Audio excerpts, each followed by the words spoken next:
নমস্কার, আমি রাজা। প্রথমে জানাই স্বাধীনতা দিবসের আন্তরিক প্রীতি ও শুভেচ্ছা আমার সমস্ত বন্ধু এবং ভাই বোনদেরকে। আচ্ছা, স্বাধীনতা হয়েছিল ঠিকই, কিন্তু আমরা কি আজও স্বাধীনতা রক্ষা করতে পেরেছি? আরও কিন্তু স্বাধীনতা মানে এটা না যে যার সাথে যা খুশি করব, যেখানে আমাদের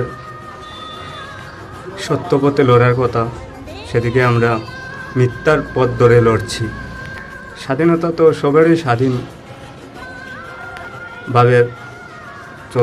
সবাই যে যা খুশি করবে তা তো নয়।